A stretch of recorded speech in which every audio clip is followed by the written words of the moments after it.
sound suppression water is flowing. 15. And here we go. 10, 9, 8, 7. RS-25 engines lit. 4, 3, 2, 1. Booster ignition. And liftoff. The crew of Artemis II now bound for the moon. Humanity's next great voyage begins. Good roll pitch. Roger, roll pitch. Houston, now controlling the flight of Integrity on the Artemis II mission around the moon. Integrity, AMT high. AMT high. On time, passing 30 seconds into the flights. Integrity passes the alternate beacon. Target milestone. Mission Control Houston seeing good performance on the 4 main engines. Space Launch System core stage. Integrity, 3 miles in altitude. Traveling more than 1,200 miles per hour.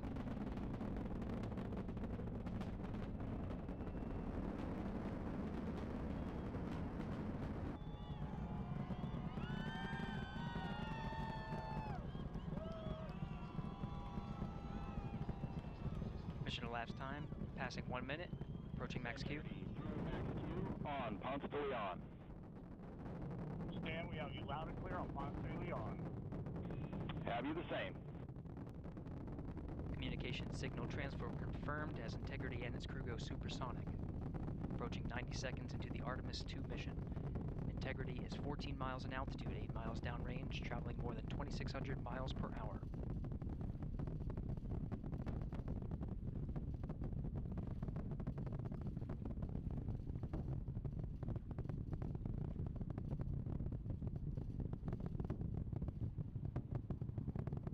One minute 50 seconds of mission elapsed time, standing by for main engine throttle down to 85%, ahead of solid rocket booster separation, expected at the 2-minute 9-second mark.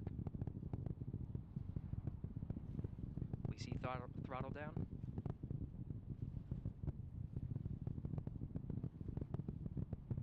Confirmed separation.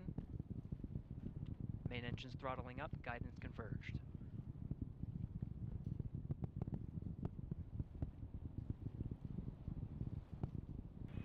Integrity, guidance converged, performance nominal, upper stage RCS ready. Copy all, Stan. Integrity, SM priming complete. SM priming complete. 3 minutes into the flight. Integrity, 49 miles in altitude, 78 miles downrange, now passing 5,000 miles per hour.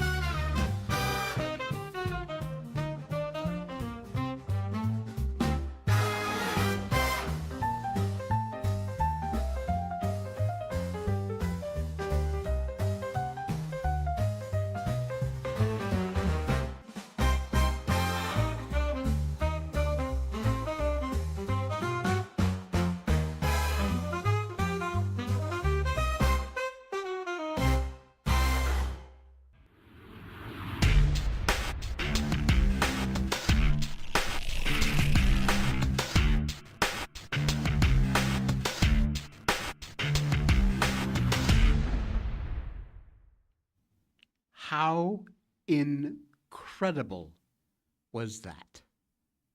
Man, I spent the whole night watching the live stream on YouTube. Artemis Integrity on its way. Oh, man. You just get that proud to be an American feeling from that footage as you watch that rocket. 5,000 miles an hour, could you imagine? Unbelievable. What a spectacular launch that was. Absolutely amazing. And you see what I got on? I got on my NASA jacket. I've had this for a long time. I told you I'm a NASA freak. Get over it, okay? Oh, man. No, seriously, folks, that was absolutely stunning. What a liftoff. Wow, it's a Thursday morning. Good morning across America and around the planet. The 51st state may be a possibility. Could be. A heart-wrenching reaction by the mom of an infant that was shot and killed. It is not a story I want to share, but I really feel like I've got to. You need to know what's going on out there. And animal rights movement is now trying to jail hunters and fishermen. These people are retards. Yeah, there, I said it, because they are. Welcome to the Jay Sheldon Show. Happy Thursday. We got a lot going on. I'm still celebrating like crazy with the launch yesterday evening, I should say. All right, let's get right into it, shall we? Checking in on the activities going on in America's hat, Canada. A lot of head-turning developments could toss our little chapeaus to the side. There's a growing passion in one province looking to separate itself from Canada. And for a refreshing change this time, it's not the persnickety, Parisian influence Quebecans. It's a development that we here in the States should absolutely be encouraging. In Alberta, north of the border of Texas, the north border of Texas, there is a legit effort underway to see if they could conceivably separate from the rest of the country. There has been an ongoing animosity toward a great deal of the central government moving towards the left. The Albertans have been arriving at a much less than Canadian polite position. You know, Canadians are always so nice. Well, the Albertians have had it. The talk took on a very serious tone last summer. Alberta Premier Danielle Smith came out publicly and said while she wasn't promoting the secession movement, she recognized there were many issues her province had with the treatment from Ottawa. Smith said while she wasn't looking to put the measure on the ballot, she also said she would not block it if people responded. Here's her this is a quote. "To be clear from the onset, our government will not be putting a vote on separation from Canada to the referendum ballot. However, if there's a successful citizen-led referendum petition that's able to gather the required number of signatures requesting a question to be put to a referendum, our government will respect the democratic process and include that question on the 2026 provincial referendum ballot as well." Well, people responded. As of this week, way ahead of expectations, that movement's leaders say they have compiled the required threshold on their petition effort to get the measure on the ballot. It may actually appear. There's a May 2nd deadline that's obviously been very easily reached. This is the 2nd of April only. Got a whole month. And this has sent political pearl clutching throughout Canada. It stands to reason when you see how, in the frigid climes of January, large numbers of Albertans were arriving at locations to queue up in the snow to jot their Jane or Jean Hancock on a petition proposal. Now, to be clear, it's still going to be an up snowbank effort. Polling's shown there is a clear majority against succession, and with that number currently trending about 70%, not great. But that's been shrinking from their previous highs.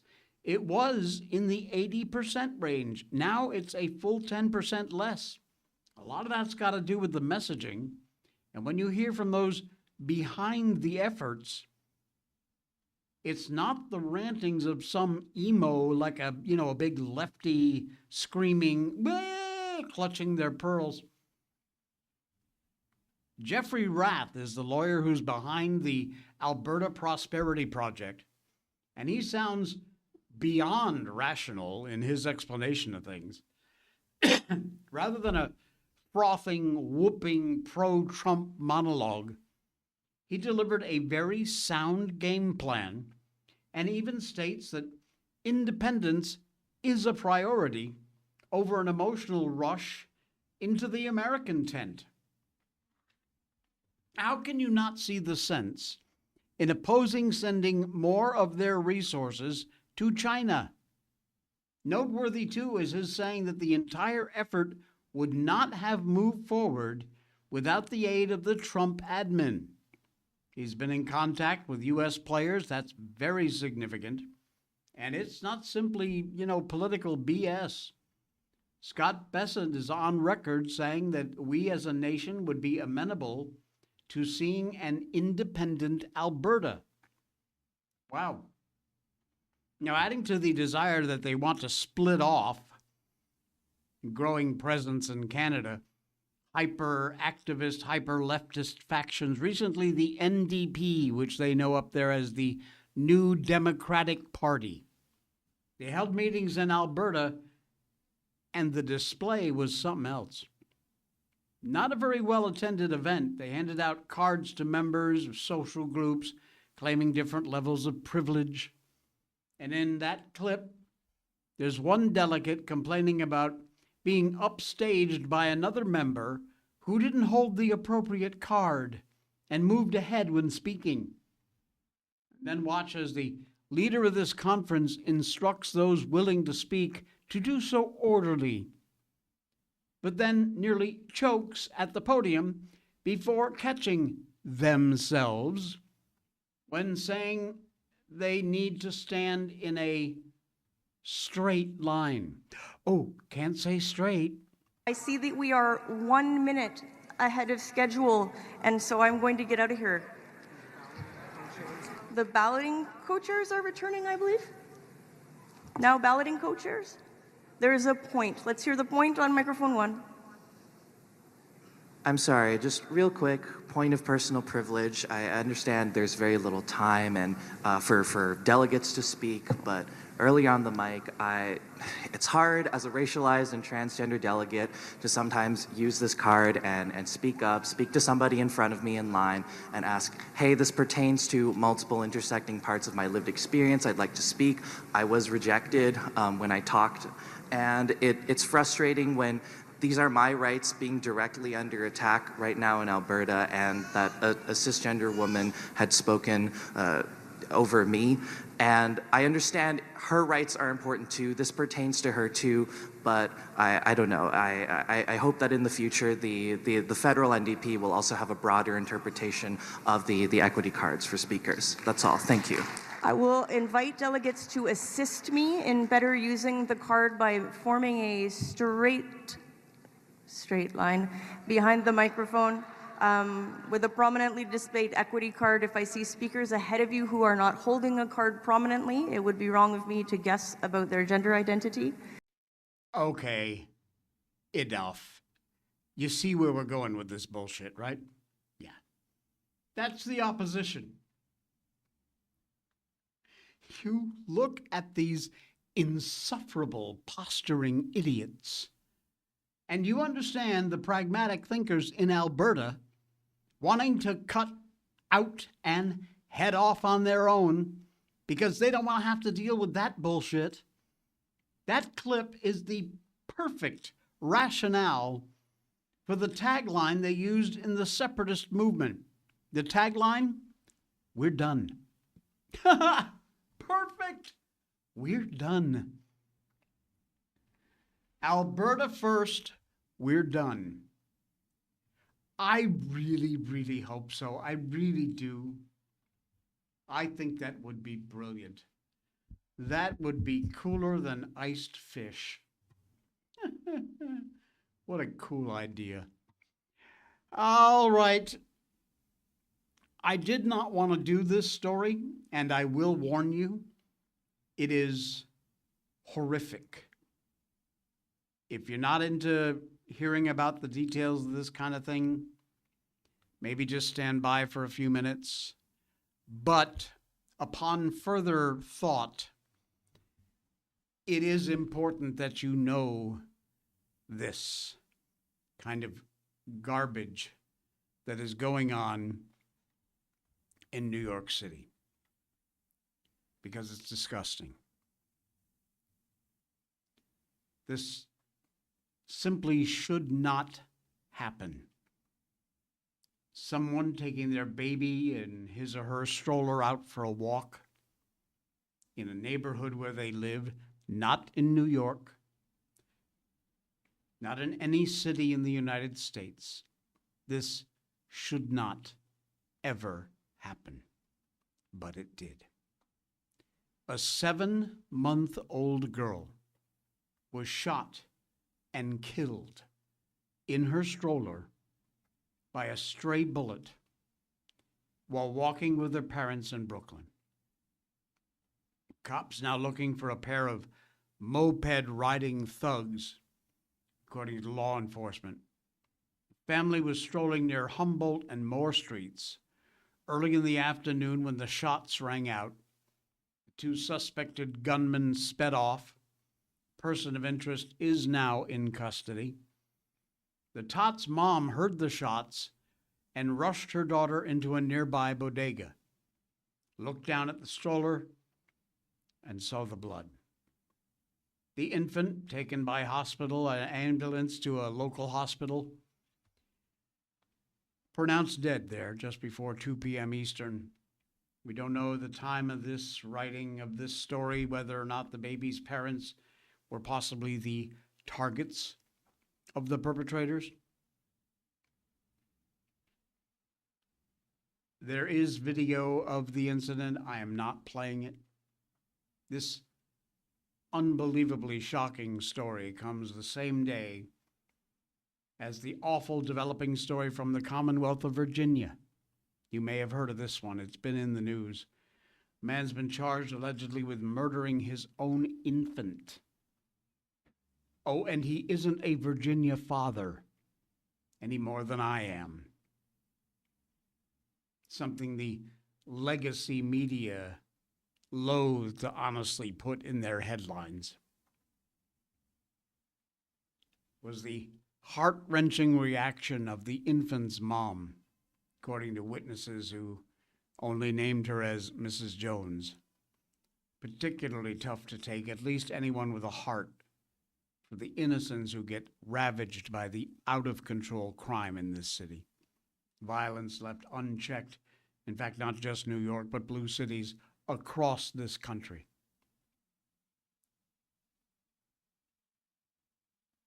Some of the reactions from bystanders, I heard someone say, my baby. She was like, save my baby, Jones said. She was trying to tell her baby to wake up, telling the baby to wake up. The police started coming in. There was so much chaos. I heard the beep. And once I heard the beep, I know it was flatlining and the baby was gone. They came and told the mother, and she went crazy. She lost it. And then the last thing I heard her say was, no, no, no, I can't believe this. Last report, law enforcement questioning a person of interest, not been charged yet, reportedly recovered the moped. The 2 men that were seen riding it still at large. The current mayor, Mandani, made the usual statement on being a shame and all and heartbreaking, blah, blah, part of the presser on something else. But he had to include, it's a tragedy this baby was shot and killed, and soon after this press conference, I'll be joining our police commissioner to brief the media and the public. Our hearts break for this family. Well, Mamdani, why don't you do something about it for a change, huh? There's an idea.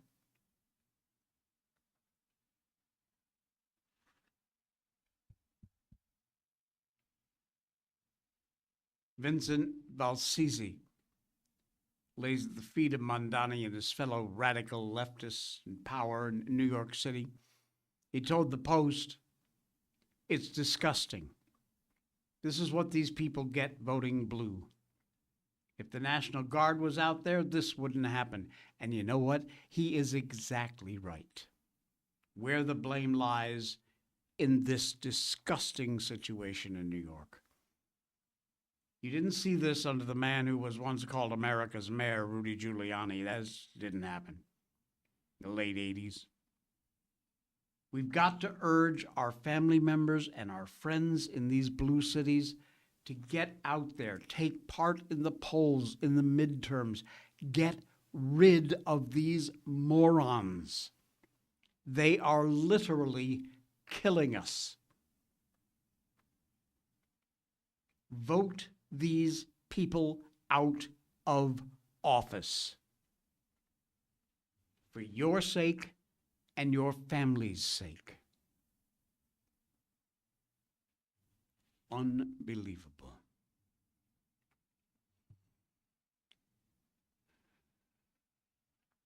More from the blue states. Oh, yeah.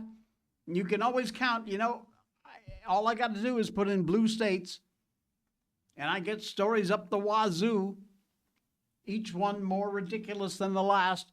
Blue states are withholding voter rolls from DHS while giving them free to leftist organizations. Isn't that nice? Eric, 25 member states, District of Columbia, only 3 run by Republicans. Each of the Democrat-run states has senators arguing right now against passing the Save America Act. Democrat senators claim it's an unconstitutional invasion of privacy, blah, blah, blah bullshit. Requires states to share voter rolls and requisite identifying information with the feds in order to check for non-citizens. But a lot of their states already share that same data with left-wing third-party groups. They already do it. Senator Reid from Rhode Island, a Democrat, argued against the bill on the Senate floor. Here's what he had to say. Listen to this bullshit. States would be required to report their full voter rolls to the Department of Homeland Security and certify there are no non-citizens on their list. And the federal government can require then states to purge their voter rolls of any suspected non-citizens. Yeah? And? What's the problem, moron? He says, would you trust them with your name, address, date of birth, driver's license number, and biometric information like height, weight, hair color, and eye color? The SAVE Act asks you to place that trust in them. I, personally, he added, would not. Because you are a retard. I like that word. I'm going to start using it more and more for these idiots. Rhode Island, Reid's home state, already shares all that information with left-wing election groups like Electronic Registration Information Center, ERIC, E-R-I-C, and by extension, the Zuckbucks Link Center for Election Innovation and Research. They also solicit voter registration from non-citizens at the behest of the ERIC group. Reid's office would not make a comment, how convenient. 2 requests about the inconsistency or why he's got some issue removing non-citizens from the voter rolls.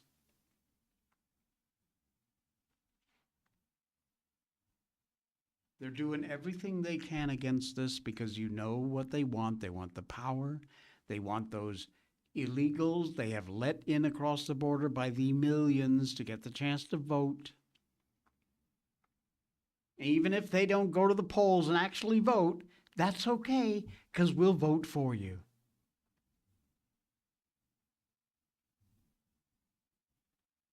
Disgusting.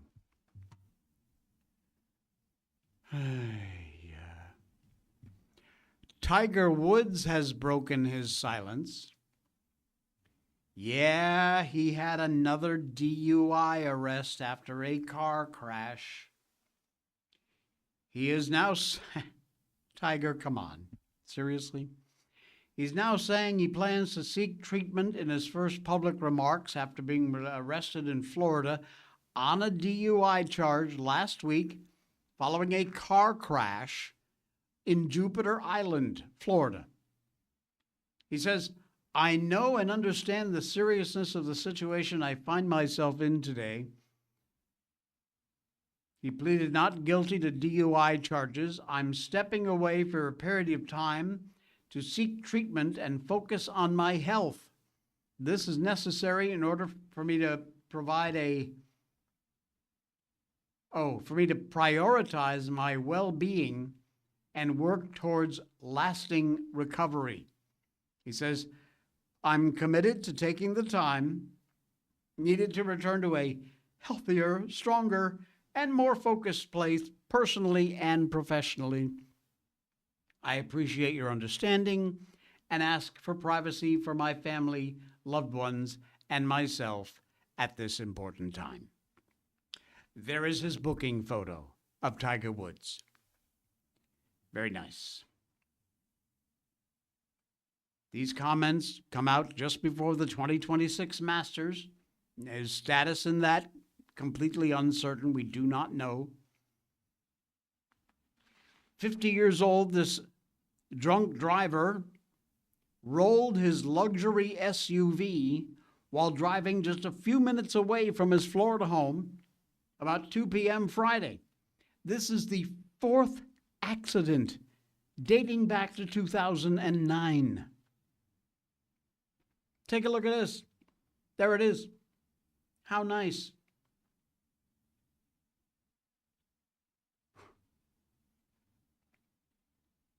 A breath test did not display signs of alcohol. He appeared affected by some kind of medication or drug, and they ultimately arrested him on charges of driving under the influence, property damage, and refusing a lawful test. One after another with this guy.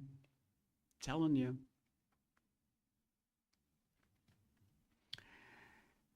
It is time to impeach this idiot Jackson.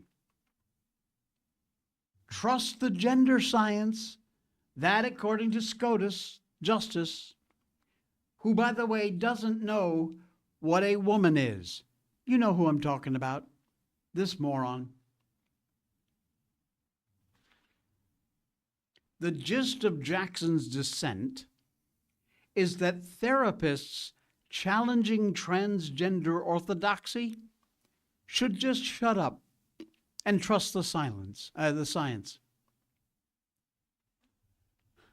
There are so many more things for D-list Broadway actress and now Supreme Court Justice Ketanji Brown Jackson that she just doesn't understand. And she'll be the first to tell you that. The latest item on that list, she revealed this on Tuesday of this week, apparently is the First Amendment. After her 8 colleagues struck down California's ban on the use of talk therapy to help children overcome gender confusion, Jackson wrote a 35-page dissent, longer than the majority and concurring opinions combined, reportedly forced everyone in the courtroom to listen as she sat there and read all 35 pages from the bench.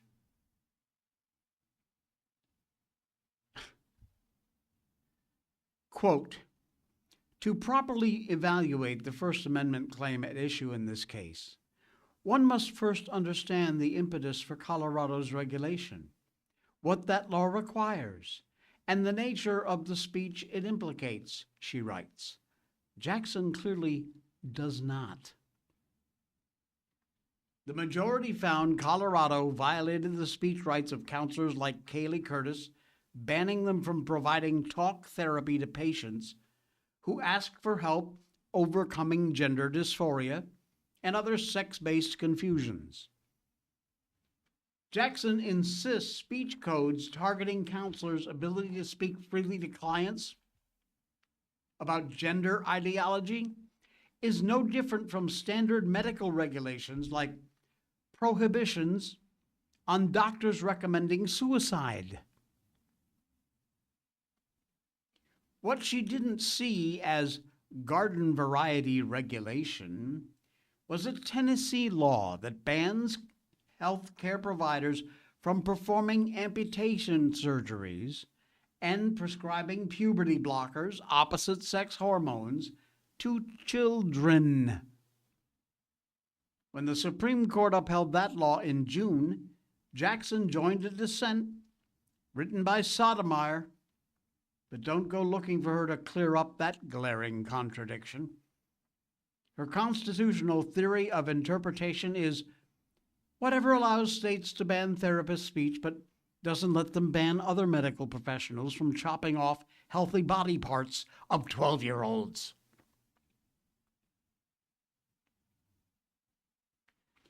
Don't bother looking it up. Don't bother reading it. It's full of absolute mumbo-jumbo bullcrap. This moron obviously does not understand the Constitution, most especially the First Amendment. And the sooner we impeach this idiot, the better. Who's going to start the ball rolling on this one? You know what? It is hot in this studio. I got the fan running, I got the air on, but this jacket is very hot.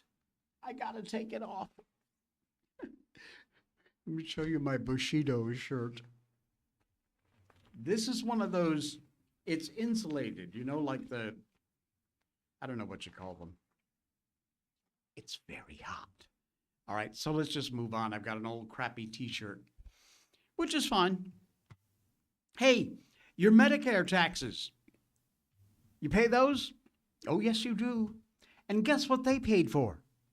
They paid for an autism therapy executive's $2.5 million beach home. Oh, yeah. In too many cases, autism therapy is, at best, a joke designed to bilk money out of Medicaid, and at worst, an actual danger to the patients themselves. If it seems like every day, or at a minimum every week, news comes out about some other scam with the healthcare sector, you wouldn't be wrong. Duplicate enrollments, coverage of dead people, recent growth of skin substitutes, examples of waste, fraud, abuse, it's all there, almost daily these days. And recent stories have drawn a lot of attention to abuses regarding treatments for autism. The Minnesota fraud scandal brought this issue to the forefront. But the problems go well beyond the Gopher State. Recent Wall Street Journal report, investigations by DHS, the Inspector General showed the widespread nature of the problem, which, in addition to just plain up-and-up outright fraud, also encompasses wasteful and unnecessary government spending. It does not take a PhD in math to account of 40% as being a large number. That investigation profiled the explosion in autism therapy payments within Indiana's Medicaid program, the issue at the root of the spending increase. The state started reimbursing providers 40% of whatever they billed. Particularly when a provider has an hourly rate with no maximum. That gets to be a very big number. Thankfully, Indiana's changed its reimbursement practices, Not before the Hoosier state taxpayers got absolutely gouged. Listen to this. One company charged $1,600 an hour, with Medicaid paying 40% of that, $640 an hour. Routine therapy that could have been administered by workers with a little more than a high school diploma. They get about 20 or 30 bucks an hour.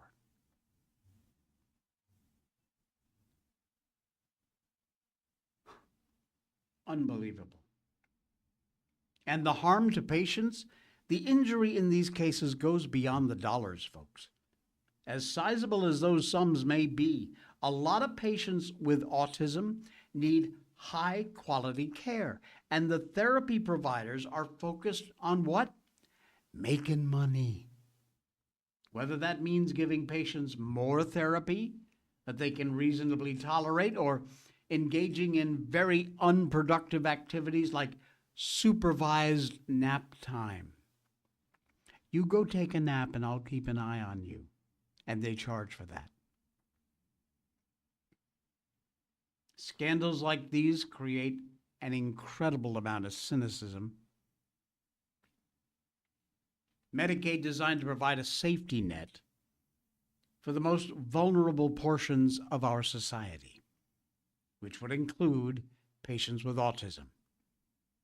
The abuses, the scams have all come to light, not only taxpayers being cheated, but these patients are also very vulnerable.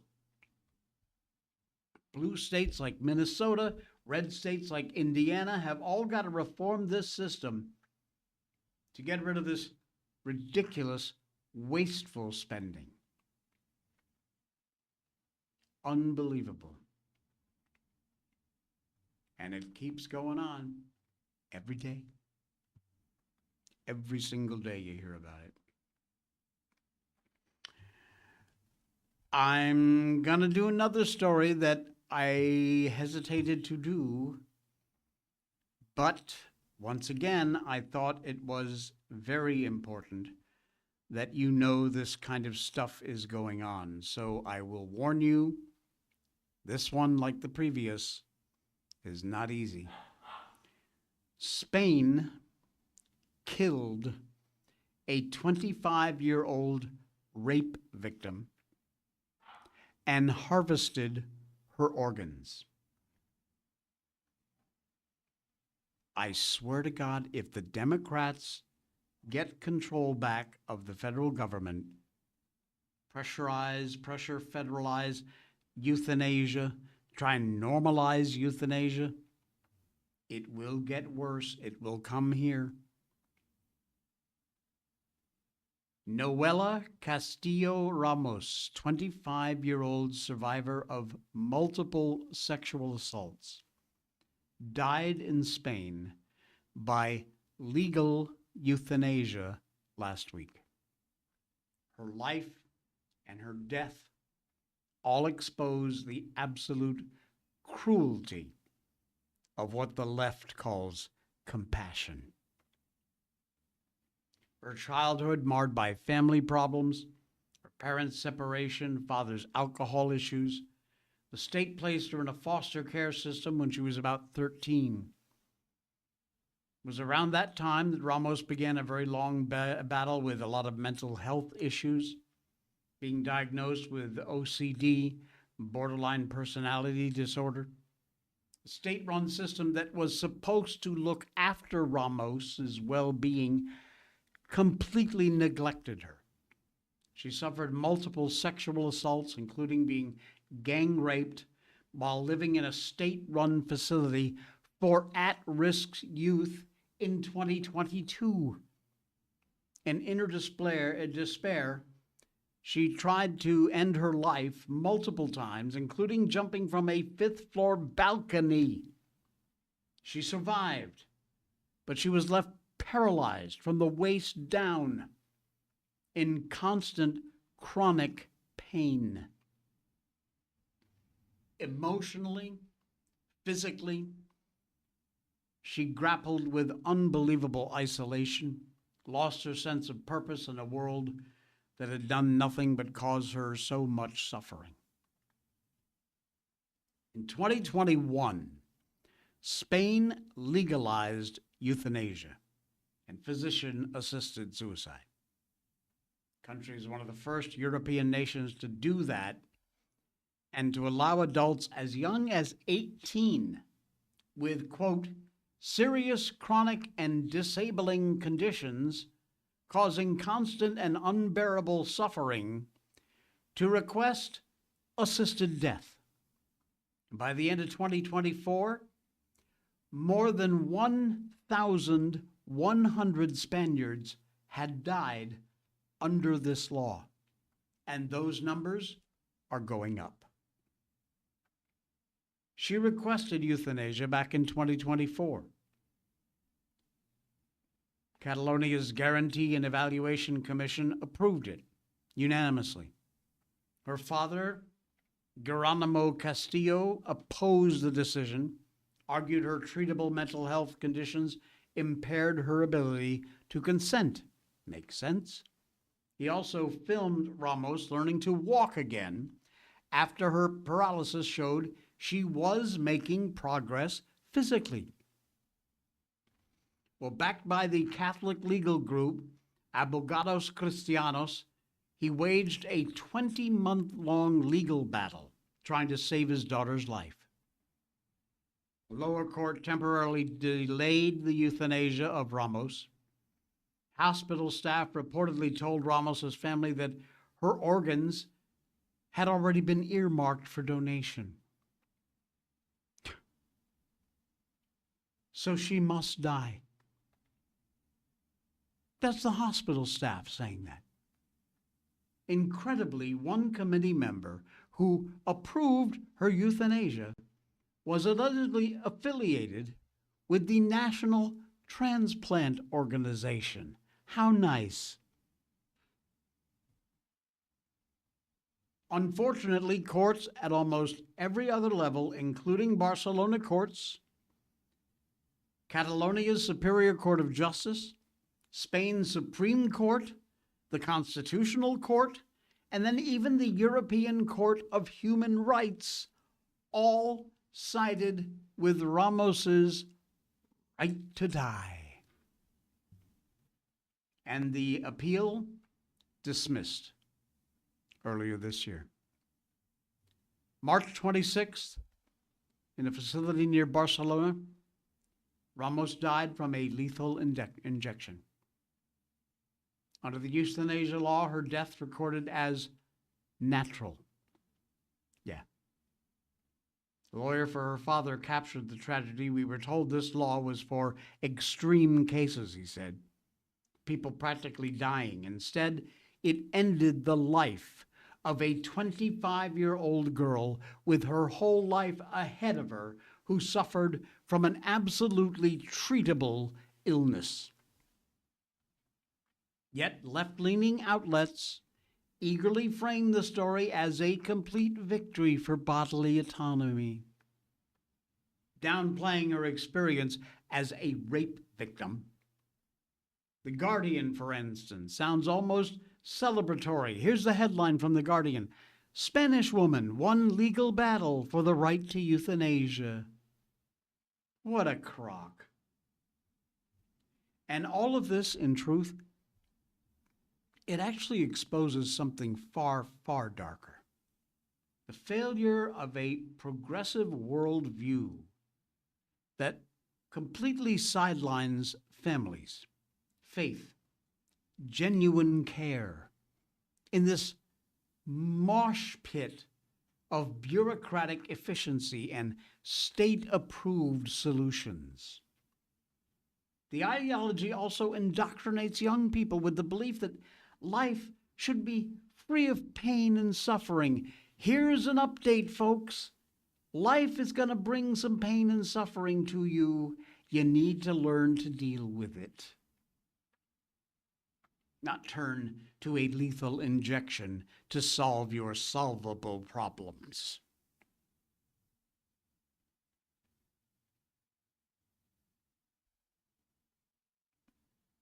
This system that neglected Ramos throughout her entire life, by the way, as you can tell from the history I read you.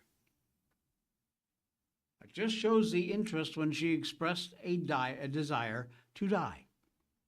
Organs from young people like Ramos can reportedly fetch millions of dollars. There's the money angle.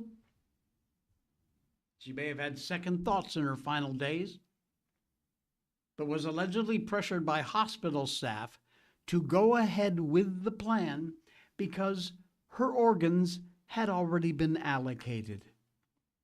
Sorry, babe, we already sold your good parts. You gotta die now. There's one account that claims the hospital prevented her best friend from visiting for fear she might change Ramos's mind. That is the evil going on in these hospitals. Spain, the Netherlands, Canada, they've all got organ donation programs, which, yes, are linked to euthanasia programs. We live in an absolutely disgusting world, folks. Danny says, Haley's mentioned stories on Bongino Report about organ harvesting, making me want to change my donor status, especially, God forbid, I get into a bad accident and need life-saving care. You know, I would not have said this a time ago, but I tend to say I think you're smart to do that exactly. Kudos to you for being an organ donor, but honestly, this day and age, all you got to do is listen to that last story I just did. And that should tell you which way to proceed, sadly.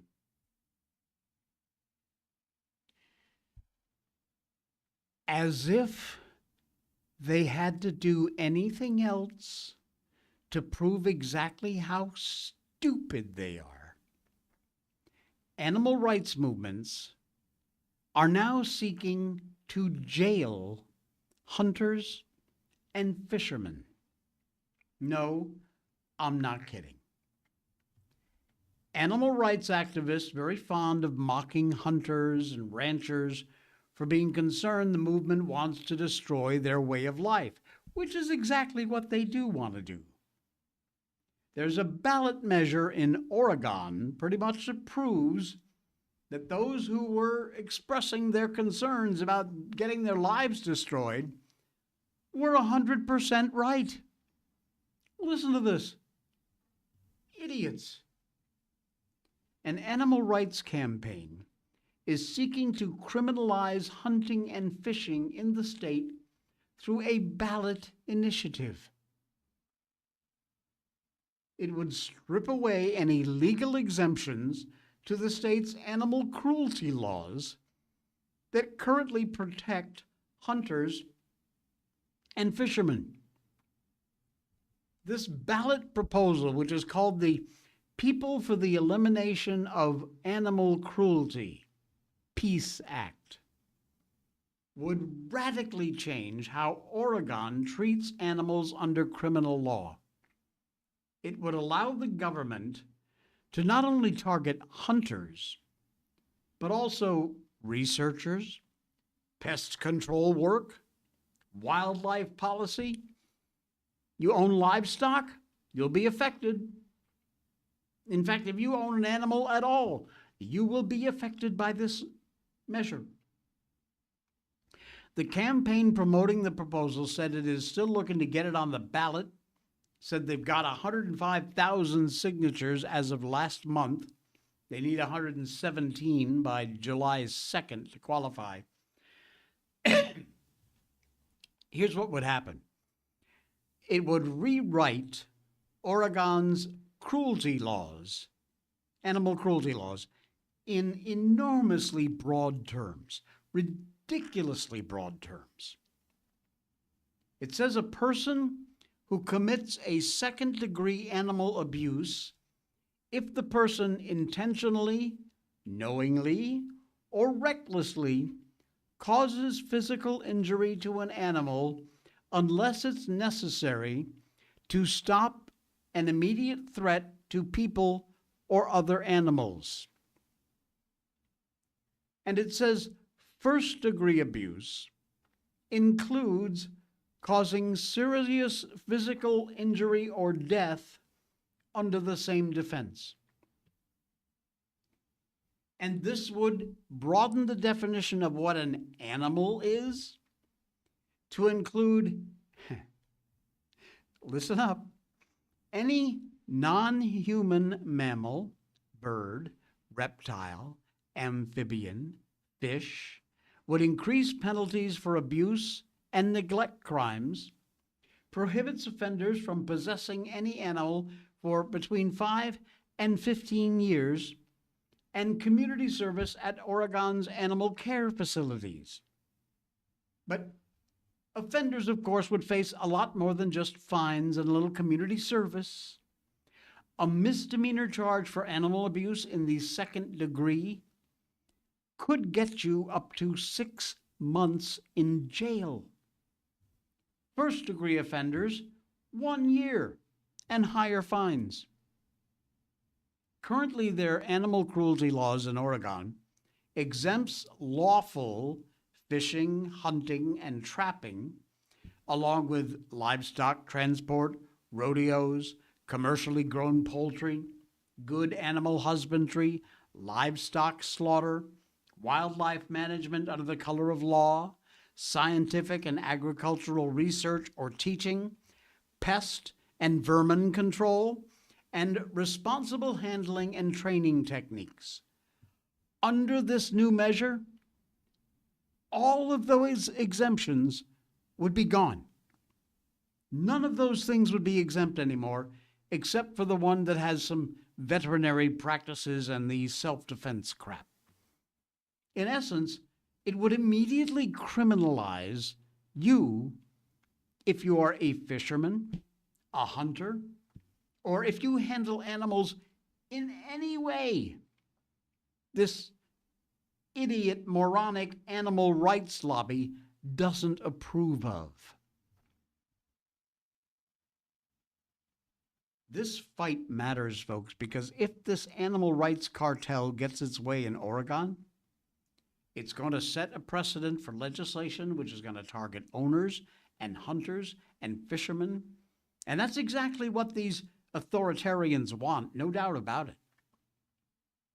What a lot of people don't know is the animal rights movement is not really about caring for animals. If you haven't figured out that yet, it's about control. That's it. It's about forcing their ridiculous beliefs that animals are equal to humans on all the rest of us. It is one of the most insidious movements that most people have no idea about. You need to educate yourself. These people looking to use the government to force people to adhere to their warped ideology. In Florida, they're opposing an amendment that would enshrine a right to hunt and fish in the state's constitution. This group, one of these wacko groups, is fighting against that. Supporters say it's necessary because other states have already moved, like in Oregon and that proposal, towards hunting and fishing bans. The Humane Society of the U.S., one of the leading animal rights groups, is pushing this agenda. They said it's necessary, and it could lock in cruel methods and make it harder for officials to limit certain kinds of hunting and fishing. This is how the animal rights movement works, my friends. They're not the kind, compassionate people caring for little puppy dogs that they make themselves out to be. They are literally wanting the government to throw people in prison for hunting and fishing, or even just owning an animal. This is the type of future we all can look forward to if they get their way. And we, you and I, need to make damn sure they do not. I am done. Congratulations to NASA. There are 3 Americans and 1 Canadian orbiting the planet, about to head on their slingshot journey around the moon. What a launch last night. I watched it. I kept live coverage from the YouTube channel from NASA going almost all night while I slept. It was still running in the background. Sorry, I'm addicted. Enjoy the rest of your Thursday. We will be back here tomorrow for the Friday edition of the Jay Sheldon Show. Enjoy the rest of your day.